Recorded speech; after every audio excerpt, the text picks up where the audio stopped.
og dinhi ning atong tulumanon. Inyong masayran ang kamaturan kay sa kamaturan.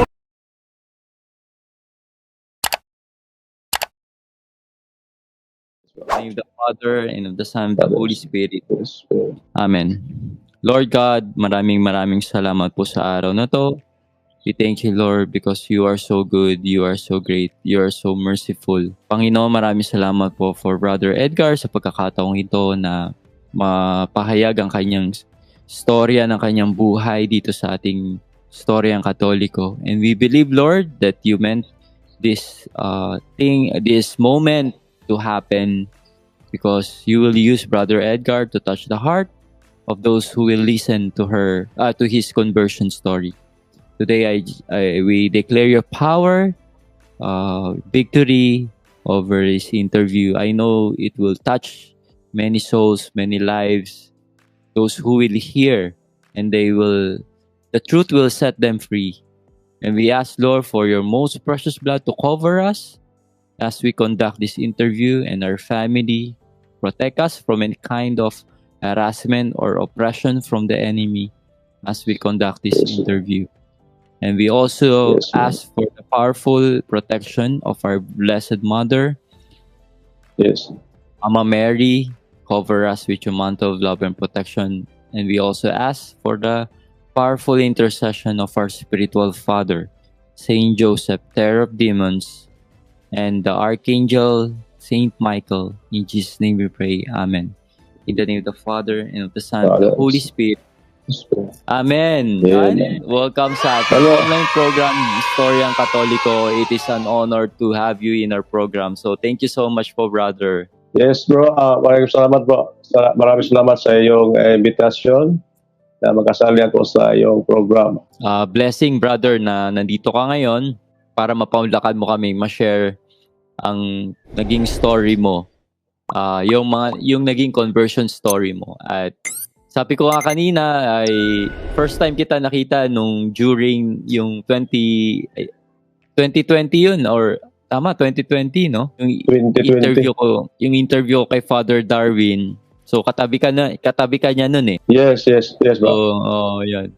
So yun yung unang encounter ko sa noon. Matagal na. So almost magpo 4 years na at ngayon lang kitang na-interview dito sa ating program. Dahil siguro medyo na-busy ka yata nung brother at marami kang inasikaso. So this is the day that the Lord has made na mangyari itong interview na to. Sa ating mga viewers, Brother Edgar, na first time ka lang na kita, pwede ka bang magbigay ng background about yourself? Sino nga ba si Brother Edgar? Ano yung mga pwede naming malaman sa Okay, magandang gabi mga kaibigan. Sa hindi pa nakakilala sa akin, ako po ay si Edgar Laugan, nakatira dito sa Bohol. Sa hindi pa alam, taga Bohol ako. So, dati, kasama kami ni... Yes. So, alam ng mga kaibigan natin na kasama ko si Father Darwin Kitgano noon, alam mo dyan. Ngayon, mayroon man tayong channel, konektado lang sa channel din ni Padre kasi pareho naman ang ating mga katuruan, no? Pag-spread sa katotohanan. No? So, nandito lang ako sa ibang lungsod kasi ang pamilya ko dito nasa Inabanga nakatira. Doon sa Valencia, doon ako. Maraming tao doon, mga anak ko 3 na. Para gusto ko na mabuo ang aking pamilya, makita ko pamilyang buo sa isang bahay. Kung di nyo po alam, ay si Brother Edgar, marami siyang pinuntahang mga beliefs. Pag-usapan natin ngayon. Siguro, bro, ikwento mo, ano ba nangyari sa'yo? Ikaw ba ay, nominal Catholic? Pinanganak ka bang Katoliko? Yes, bro. Yes, bro. Noong una ako ay biniyagan ng isang Katoliko. Pero, hindi ko alam kung ano ang totoong simbahan. Kasi ang ina ko, parang hindi ko natandaan na dinala ko niya sa simbahan. Okay. Ang ina ko busy sa pambuhay, no? Pangkabuhayan. Busy lang sa pagkain. Wala pa bang punto por punto nun? Wala pa mga mga 70s ba? Oh, Mga 70s, wala mga 80s, wala pa. Bago lang yung punto-punto sa pandemic. Noon, parang walang tao na nagsabi sa akin na mayroon talagang tunay na simbahan o sino ang Panginoon. Yung mga makita ako ng mga rebulto sa mahal na ina, itong mga Mary, parang lalabugin ko ng yung bato. Kahit sinisira mo. sa pagtingin ko, yes, kasi magalit ako kasi pag tumingin ako, kahit saan ako, titingin sa akin. So hindi ko alam kung ano yon. Pagdating ng mga araw, naging lumalaki ako. Dito kami nakatira sa Inabanga. Maraming nagbisita sa akin, nagpunta sa bahay. Yung mga Saksi Jehovah, Mormons, ibang-ibang Pero sinabi mo, di ba, albularyo ka muna noon, di ba sabi mo? Hindi pa ako nag-albularyo doon. Kasi okay. parang binata pa ako doon na maraming nag-akay sa akin. Kasi yung mga binata pa. Yun yung umpisa, okay. So nag-albularyo ako doon na yung mga 1996 na, 95, 96, 97. So later na pala yun. Nag-albularyo ako.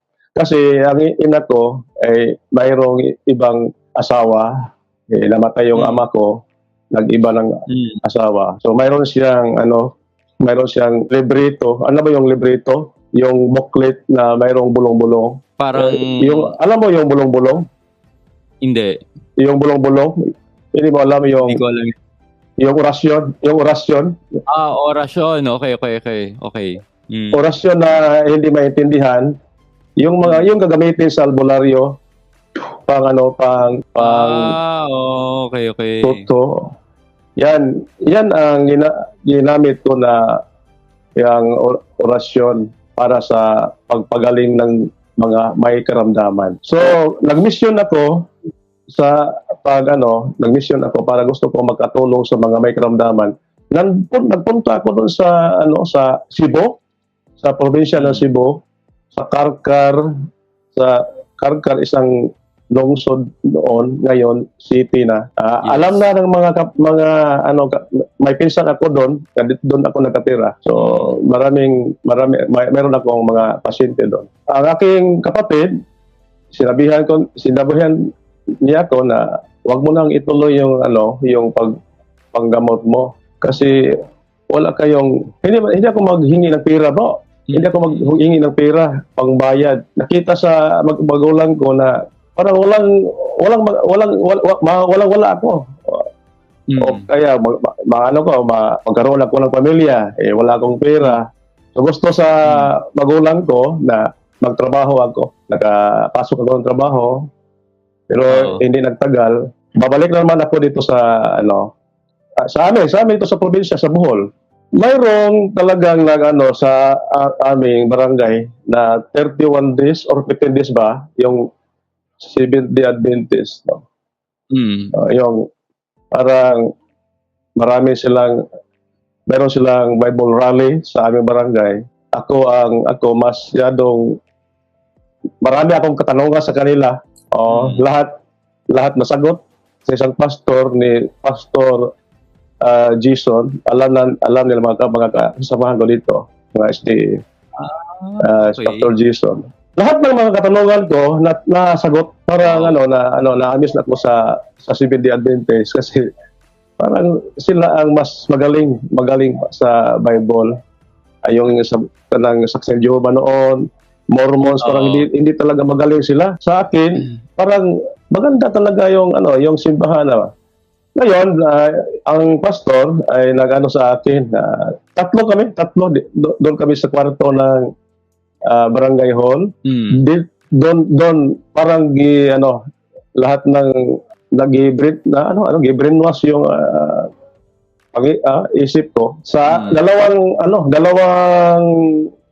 katuruan nila na yung baboy, huwag kayong kakain ng baboy.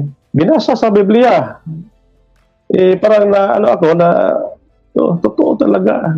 Mayroon talagang baboy hindi ipakain sa Panginoon sa Old Testament. Isa pa, yung araw ng Pangilin, yung Sabat. no, para ikapitong araw, sabi niya sa akin, ano bang araw na sinabi niya sa ating Panginoon na para tayo magpahinga? Hindi ko alam. Pero, sinabi niya na dito sa Biblia, bro, ikapitong araw. Ano bang araw ang ikapitong araw? Mayroon kalendaryo, inuro niya.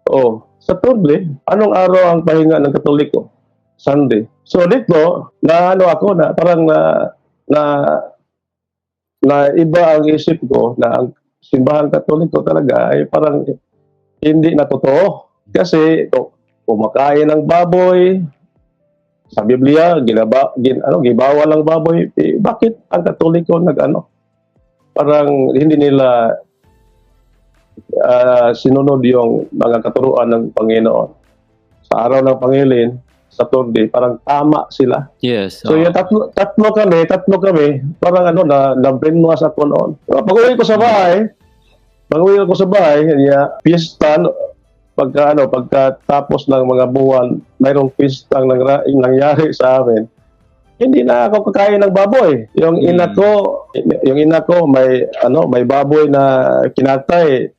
Pero hindi na ako kakain kasi sinabi ng mga sa pastor na hindi ito maganda dahil makarumi ito sa ating katawan. So, lahat ng kumakain ng baboy, parang ayaw na ko makig-check hands.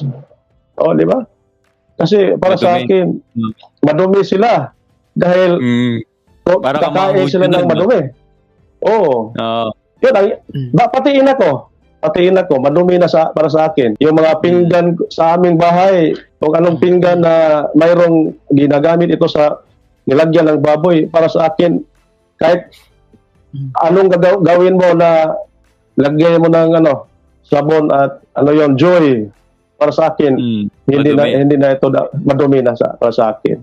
So, nagtagal ito, brother, na 2 taon. Habang 2 taon, nagpunta ako, pinuntahan ko sa mga kaibigan ko sa mga SDA, maraming SDA dito sa amin. Noon 2 taon, nagpunta ako sa Mindanao. Doon sa Mindanao, ang kapatid ko ay hindi na siya Katoliko. Kasi pagpunta ko doon, nagsimba siya ng Pentecostal. Hindi pa siya pastor. Ito akong kapatid na kalibit ni Father Darwin, si Rolly Logan.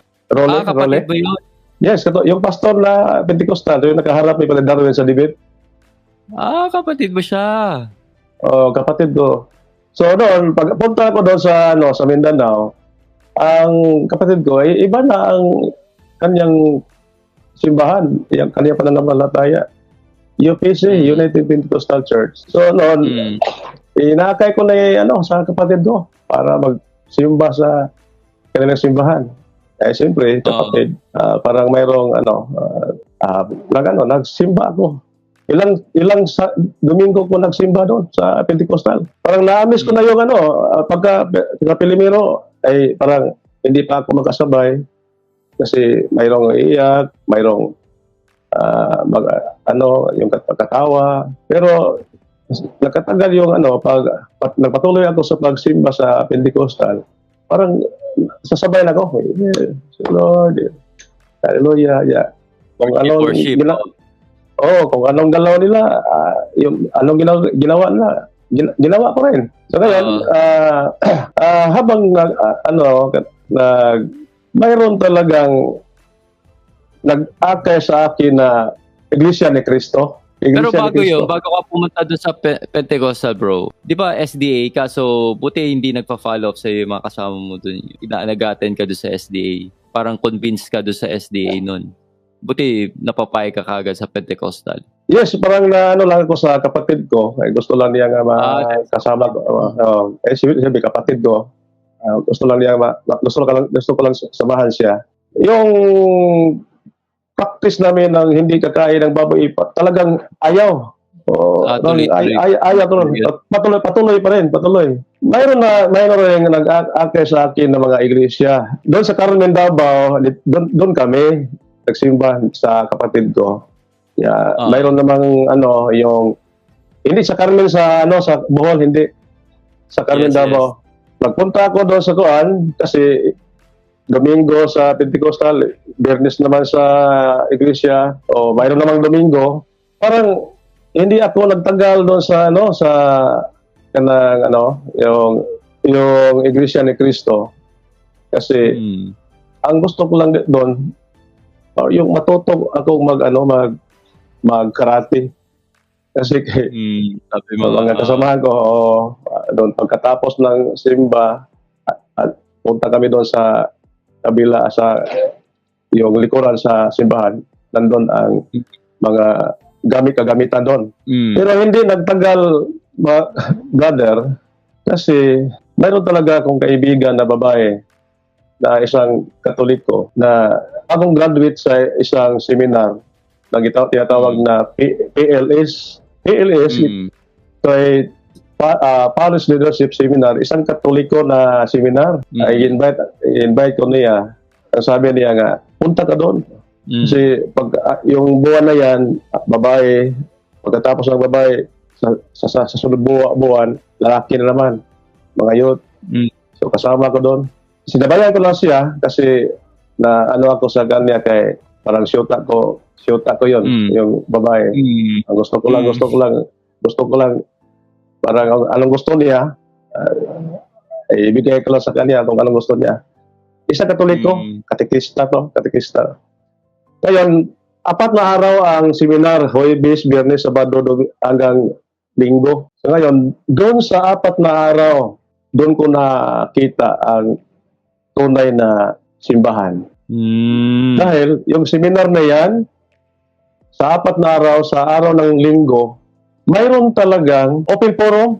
Sa open forum, yung mga naghingi ng katanungan, tinanong ko lahat ng mga tanong. Sinagot niya lahat. Parang naubusan ako ng katanungan. Dati sa SDA, naubusan ako ng katanungan. Kasi yung nagsagot ng mga katanungan ko ay Catholic Faith Defender pala. Sino siya? Oo. Si Bugais yung apelido niya. Alam na ni sa mga Bugais ang apelido niya. Taga Alihal doon sa Magsaysay Alihal dito doon. Wala pa sila Father Darwin yan. Wala pa sa Bohol lang sila sa Tagbilaran. Doon lang ako sa Mindanao. Lahat ng katanungan ko, sinagot niya lahat. Yung orasyon ko noon, kasi may orasyon ako. Yung sa ama ko. Albularyo. Ang sabi ng rolista, i-surrender kung mayroon kayong mga orasyon, yung mga bulong-bulong dyan, libreto, i-surrender ninyo kasi hindi ito maganda labag ito sa batas ng Panginoon. Hindi ito iya sa Panginoon, sa demonyo. Yung sabi niya. Para sa akin, bakit sa demonyo ito na ginagamit ito sa pagaling ng mga may karamdaman? Bakit sa demonyo? So, ayaw ko mag-surrender. Parang, hindi ko gusto mag-surrender sa aking mga orasyon. Kasi sa Panginoon ito. Ano nangyari? Parang biglang ang kamay ko. Parang mayroong umawak. Pinakita sa rolista. Kayo Brad, anong sayo? Anong may orasyon kayo? Mayroon brother. I-surrender mo. So doon na-surrender ko ang orasyon yung ginagamit ko panggamot doon sa Cebu. Next month na mayroon na ring pagkatapos ng seminar, uuwi ako sa bahay, linggo to. Ang aking kapatid galing nagsimba sa Pentecostal. Uuwi naman sa bahay.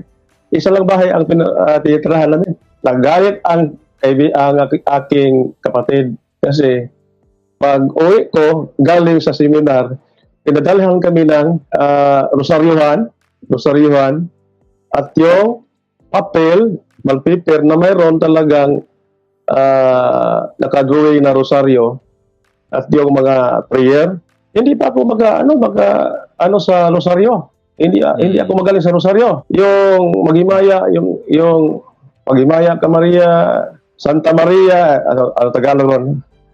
Hindi pa ako So pagdating ko sa bahay, dumating ang kapatid ko, nakita niya nagrosaryo ako, nagalit siya sa akin. Anong sinabi niya?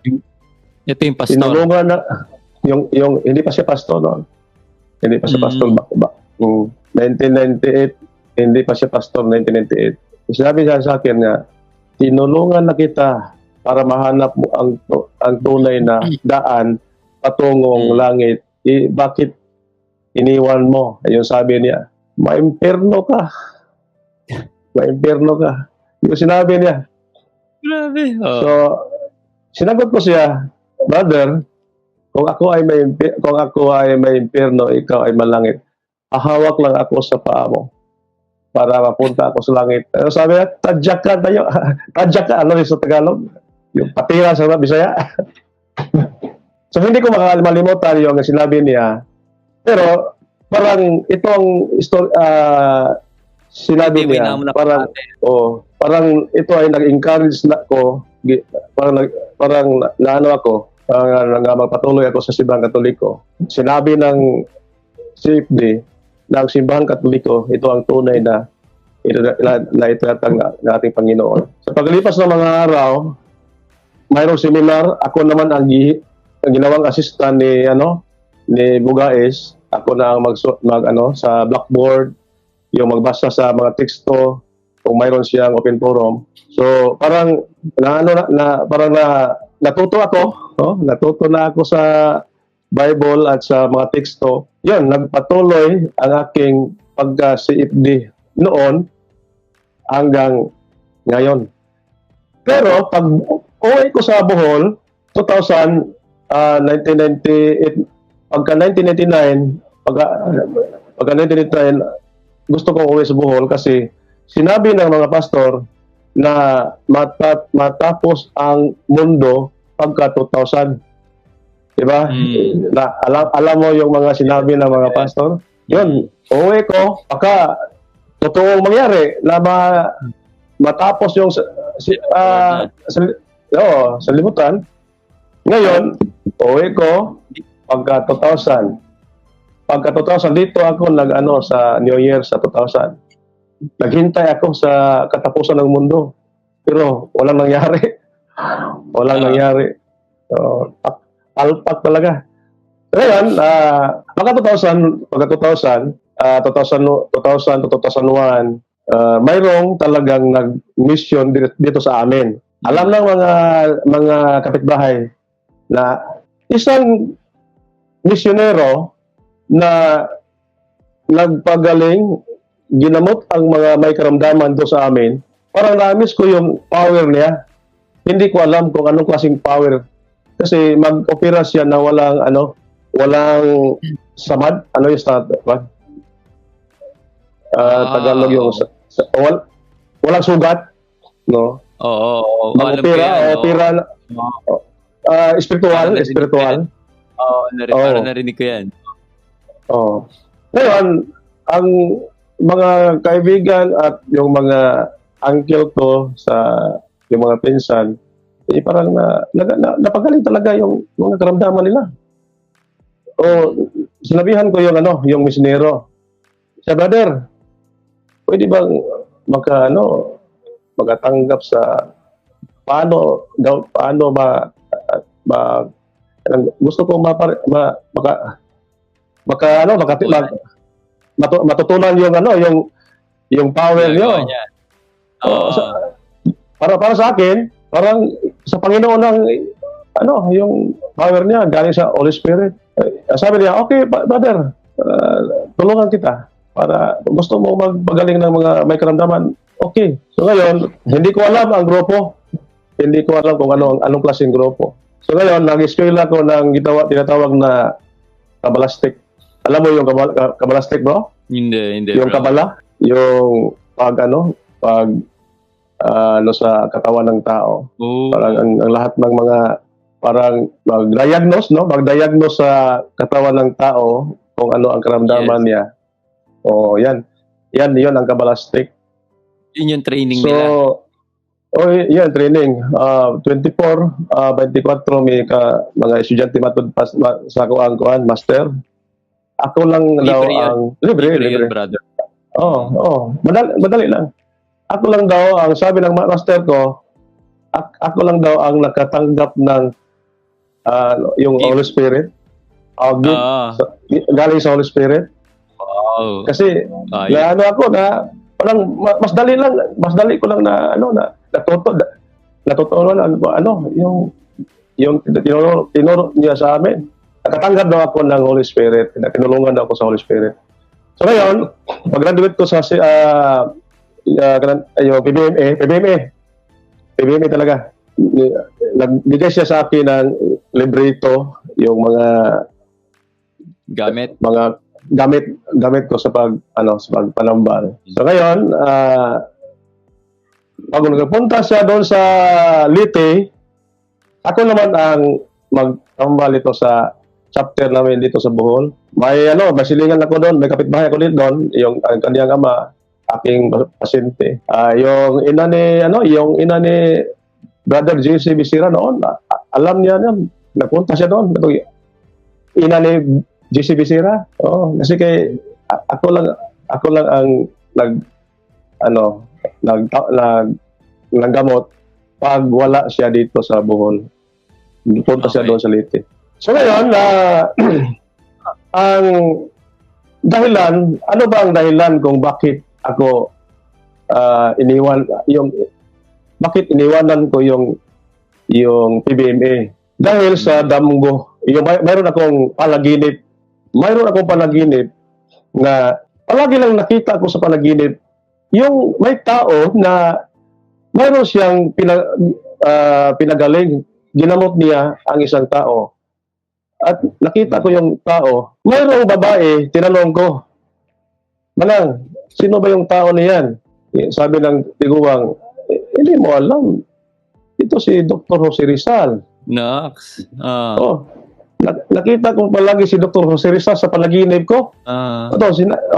Tinanong ko yung master ko, pag-uwi niya sa Leyte, tinanong ko, Master, ano bang relasyon ni Dr. Jose Rizal sa ating grupo? Hindi mo alam si Dr. Jose Rizal at si Jesus Christ, iisa lang. Sabi niya. Iisa lang daw.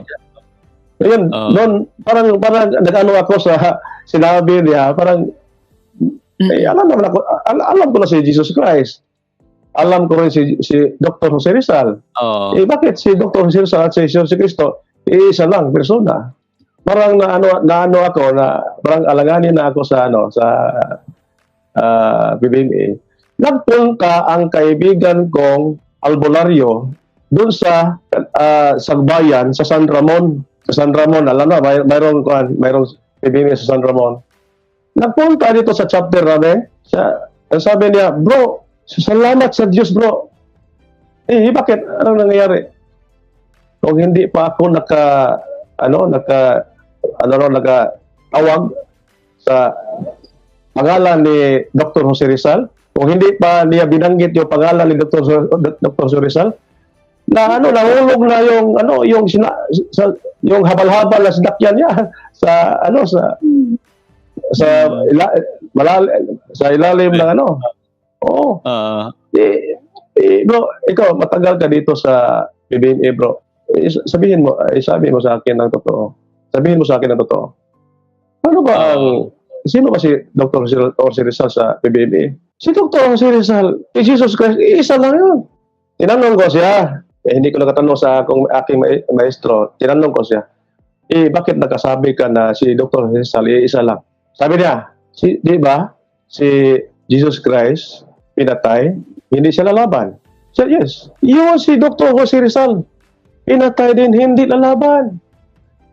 Yan lang sinabi niya. Si Jesus Christ, di ba, nagpagaling ng mga may karamdaman. Yun din si Dr. Jose Rizal, nagpagaling din, isang doktor.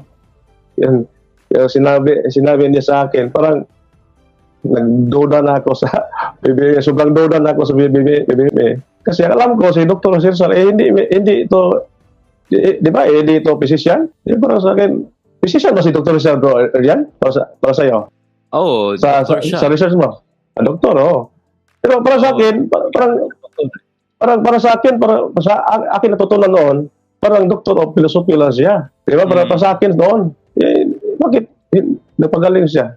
Pag dating sa aking master, parang ayaw ko na. Yung lahat ng binigay niya sa akin, uwi ko na sa kanya. Ayaw ko na, hindi na ako mag PBMA. So dito sa maraming napagamot ko dito. Ang iba naman ay patay na iba. Pero mayroon iba buhay pa yung yung bata-bata pa noon. Yung binata pa noon na ngayon buhay pa. Pero yung mga medyo yung mga tigulang na yon sa Tagalog, matanda na, patay na. Kasi matagal na yun. Matagal na, 2001, 2000. Nagpunta ako doon sa Tagbilaran. Naghanap ako ng trabaho sa Altoras Company. So isa akong subcon. Ako may nagdala ng mga tauhan doon. So ngayon, nakapunta ako sa Plaza Rizal sa Tagbilaran. Doon ko na kita yung mga bata na nakig-argue sa mga pastor. Sila si Darwin Gitgano. Yung mga bata pa. Darwin Gitgano. Darwin. Doon sa Plaza Rizal, Tagbilaran. Ay, inabutan mo siya pa siya. Totoy pa. Oo, mga 2000 na, mga 2000. So nakita ko, dati na akong CFD na, pero ano pa ko sa PBMA, akala ko ang PBMA ay sa Panginoon na hindi pala. Ngayon, iniwan ko yung PBMA. So doon, nagtrabaho ako doon sa nakita ko si Father, hindi pa pare, parang nag-eskwela pa siya sa high school. Inibitahan ako ni Father Darwin noon. Sumama sa kanya sa Bible study doon sa katedral, sa simbahan. Doon kami nagkasama. 2002, 2003, hanggang ngayon. Grabe ang sa amin. Naordinahan na siya sa pagkapare, nakatanggap na siya ng ordination. Sinabi niya sa akin, bro, huwag ka na lang magtrabaho, bro. Tulungan mo lang ako kung saan ako pupunta, saan ako ma-assign. Tulungan mo lang ako sa aking evangelization sa CFD. So, unang mission niya sa Loon. Sa Loon. Nagawa kami ng program, market preaching, every Sunday sa Loon. Lahat ng mga barangay doon aming nahandulan ng seminar. Mayroon nag-offer sa amin ng program sa DYTR. Yun. Sinabi ni Father Darwin sa akin na magawa kayo ng program. So nagawa ko ng program. Ito ay tinatawag na Kayon Sabay Kamatuoran. So Kayon Sabay Kamatuoran. So ngayon, pag matagal nang kasama mi doon sa DYTR, di ba? Nakita mo yung mga video namin? Yes, kasama. Wala pa si Jando noon. Hindi pa namin kasama si Jando. So ngayon, parang doon na pag-receive na social media, yung Facebook, yung YouTube. Naghanap si Padre ng tao na parang gusto niya ba na makadala sa program. Si Jando, dati kong tao si Jando doon sa Cebu. May project ako doon sa Cebu. Dinala ko dito sa Bohol. So may project ako dito sa Bohol. Dinala ko siya ang aking silbi yung tighalo ng simento Jando. Sinabihan ko si Padre, Padre, mayroon akong kaibigan na magaling talaga sa pag-edit ng mga video. Magaling talaga sa debate. Yes, bro. Si Brother Jando Labado, dinala ko sa kuminto. Katoliko na siya sa noon. Yung dinala ko siya. Kasi nag-debate na siya doon sa Cebu. doon kami nakakita sa Plaza Independencia. Wala siyang trabaho, naghanap siyang trabaho sa Cebu. O nung may project ako doon sa Cebu, siya mo aking tauhan doon. Nagbantay ng mga kabilya. Ito, patuloy tayo. Dinala ko dito sa Cebu. Tinanggap siya ni Father sa Bohol, tinanggap siya ni Father Darwin Kitgano. So nagpatuloy ang aming gawaing nagpatuloy si Jando kasama ko sa mga seminar dito sa Bohol, dito sa Loon. Nag-uwi ako sa bahay pag pandemic, wala ako sa Loon. Gawa sila ng program. Ang program na punto or punto. So, yun ang nagawa nila sa pag-pandemic kasi nakapokus lang sila sa social media.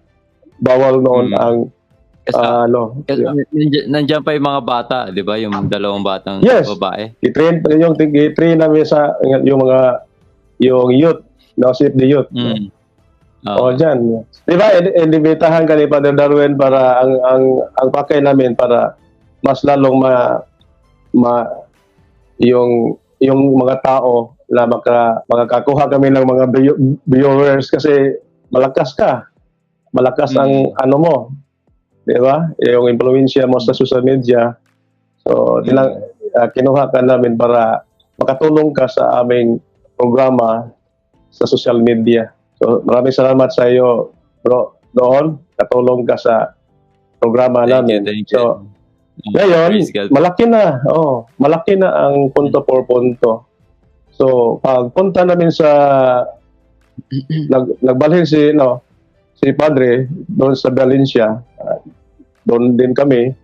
O isa ako sa nagsagot sa mga katanungan sa punto por punto. Kasi Las John Ray noon ay parang nagtatanong lang si John Ray noon sa akin. Pero ngayon siya lang sumagot sa mga katanungan. So ngayon, babalik naman tayo sa parang nag-uwi na ako sa bahay.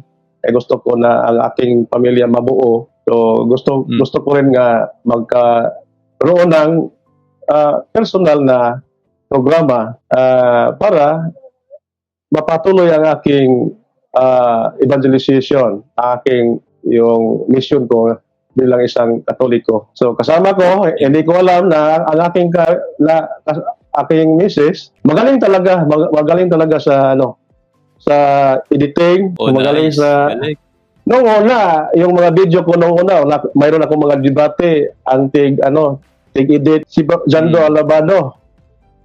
Malaki akong mabayaran ni Bro Jando noon. Pero ngayon, wala lang bayad. Ang asawa ko na yung mga yung sa programa, yung programa natin ngayon, siya ang yun.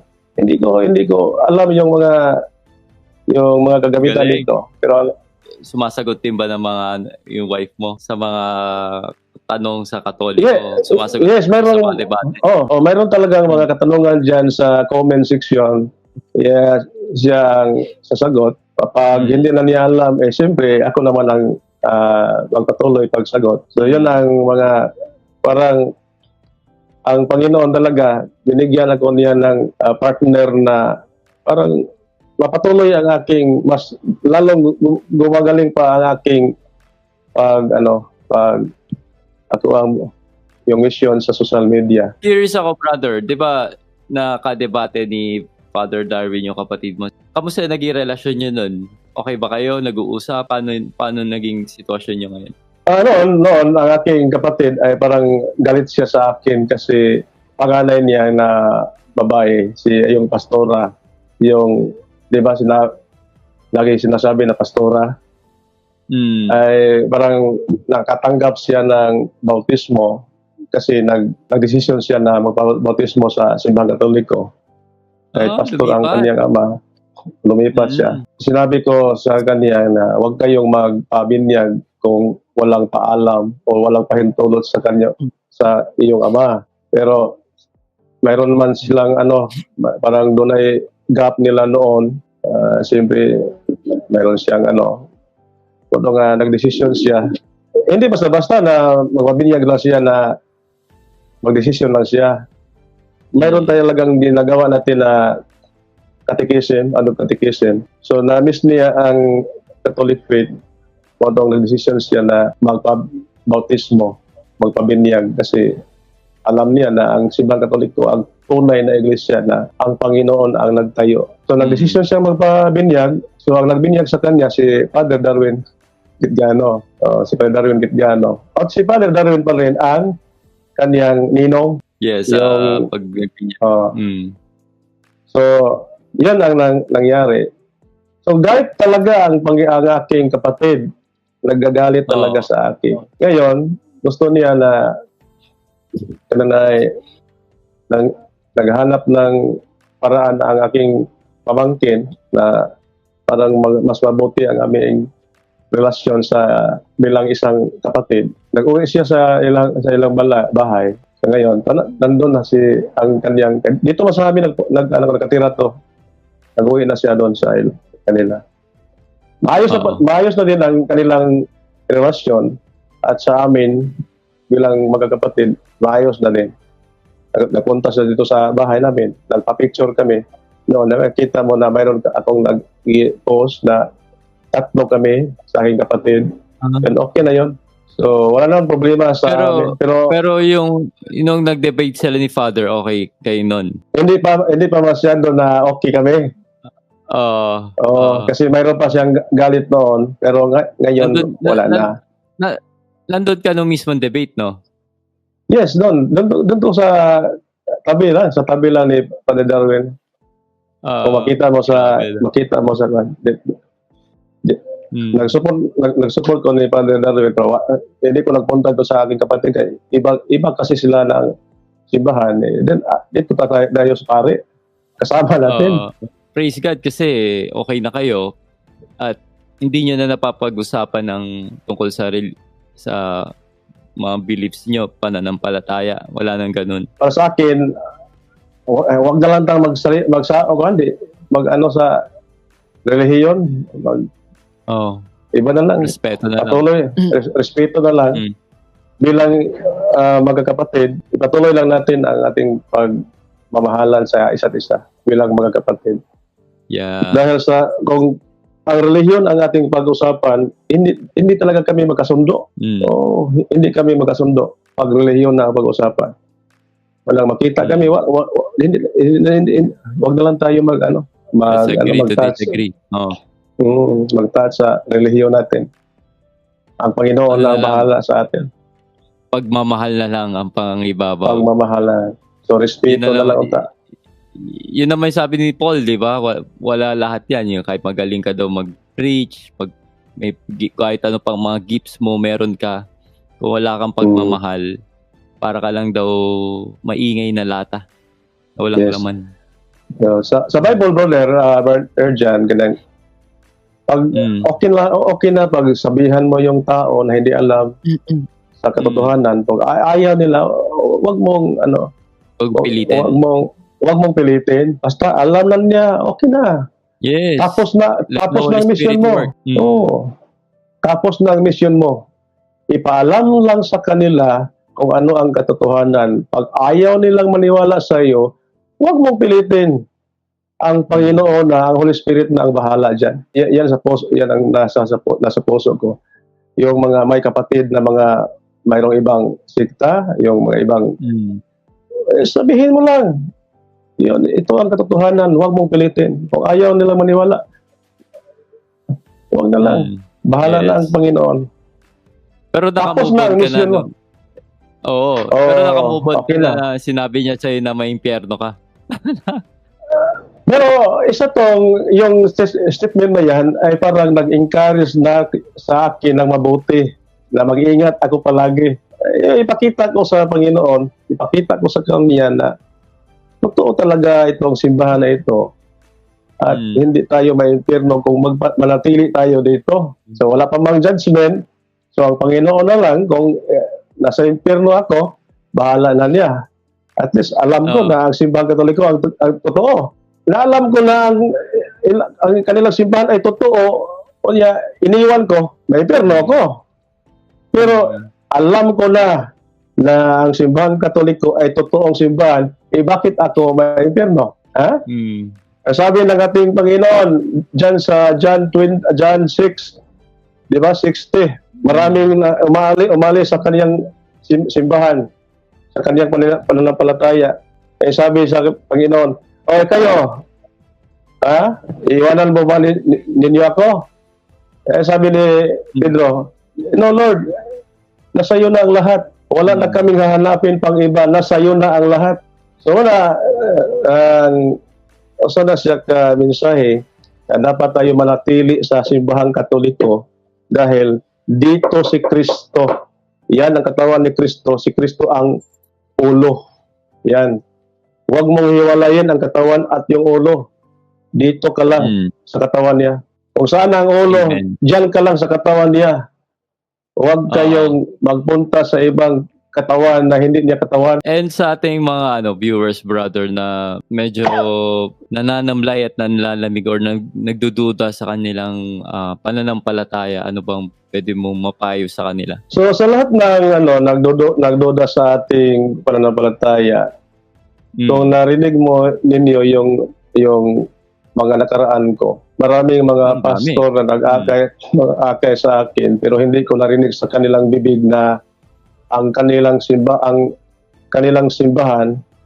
ang simbahang Katoliko ay tatag ni Kristo. Hindi nila sinabi sa akin yan. Bakit hindi nila sinabi? Dahil hindi sila gusto na hindi ka makapunta sa kanilang simbahan. Sabihin nila na ang simbahan nila ay tatag ni Kristo. Pero hindi pala totoo.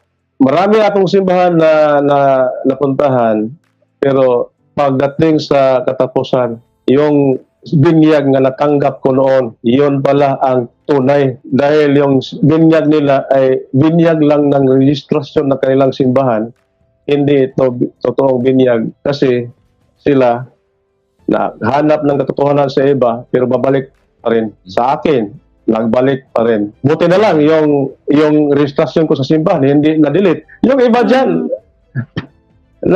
maraming simbahan na pinuntahan, pero babalik pa rin. Buti na lang, hindi dinilit ang pangalan ko sa simbahang Katoliko. Malaki talagang gastos, malaki talaga ang problema pag mawalang pangalan mo sa simbahang Katoliko.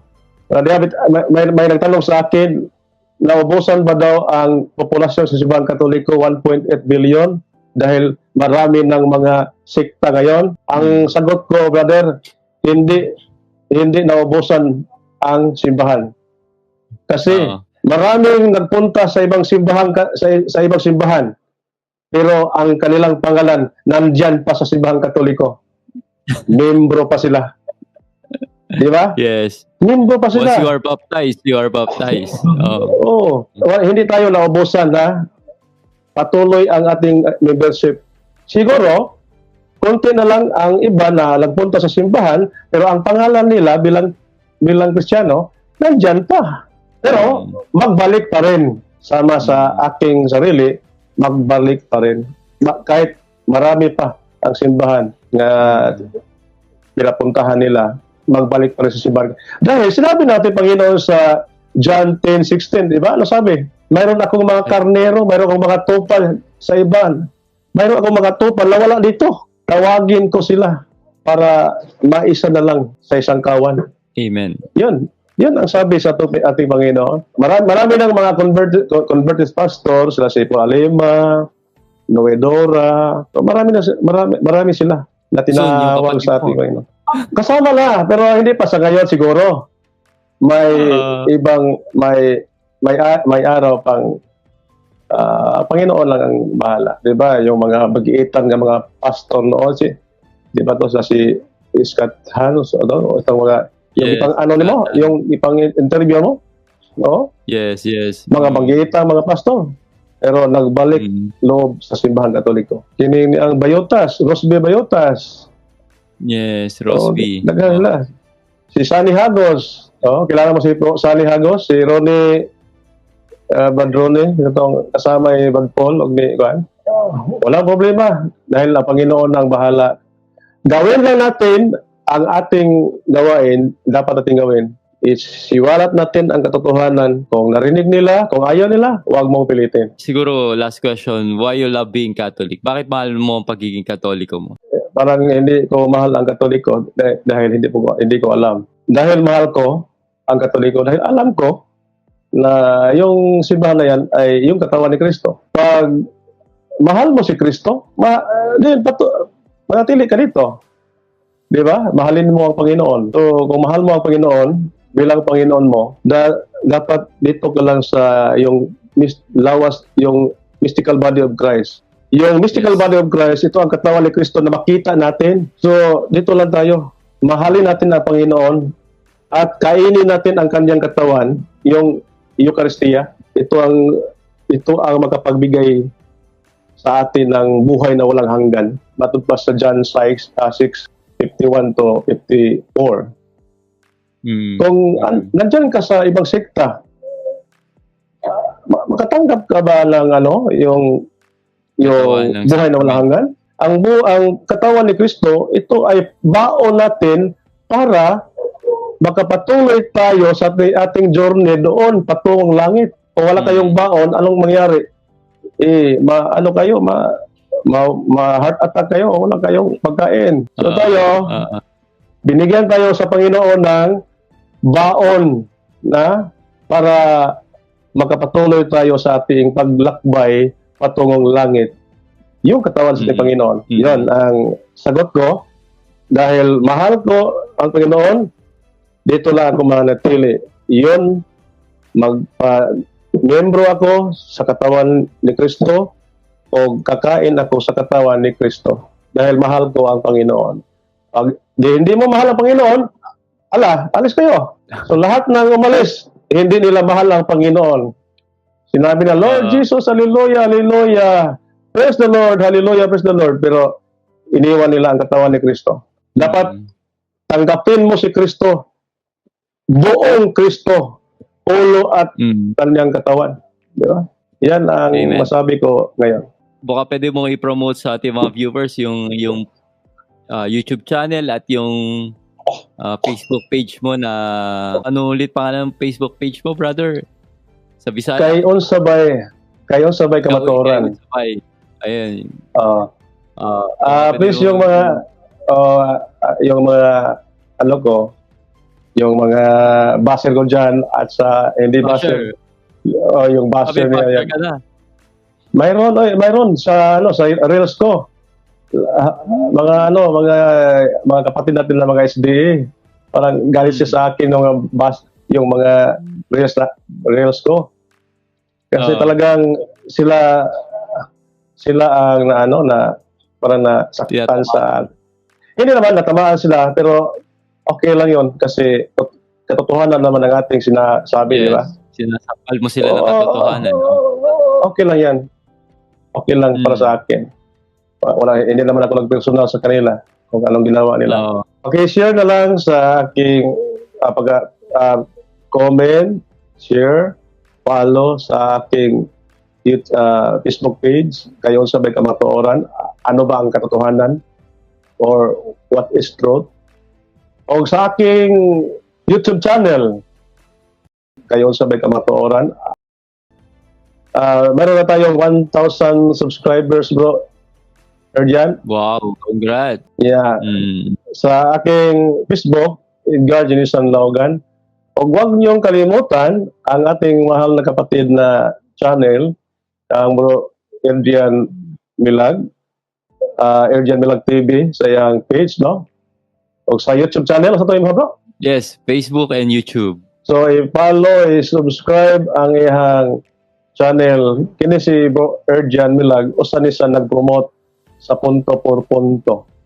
So, lahat ng mga followers sa Punto por Punto, i-follow ninyo o i-subscribe hanggang Brad Erjan Milag na ining channel o Facebook page. So, salamat kayo ninyo. Salamat kayo ninyo. Bro, salamat, maraming salamat kasi alam ko na nag-invite kayo sa akin, hindi sa mas malakas ako. Kundi tinulungan mo lang ako para di ba? Wag niyo sabihin na para mas makatulong ako ni Erjan. Mas marami na siya. Ako pinapasok ako niya dito para matulungan ko niya. So maraming Yeah. salamat bro Erjan. Salamat kayo. Yes, at tayo ay binigyan ni Lord ng iba't ibang misyon at gawain, kung sino-sino yung mga audience natin, yung nakikinig sa atin. So, kumbaga parang we are one body of Christ and teamwork tayo dito. So, maraming salamat, Brother Edgar. ug inyo nang nabati ang mga kamatuoran dinhi ning atong tulumanon. Kay unsay kamatuoran. Ako lang hinaot, kadaghang kamog nakatunan. Daghang salamat.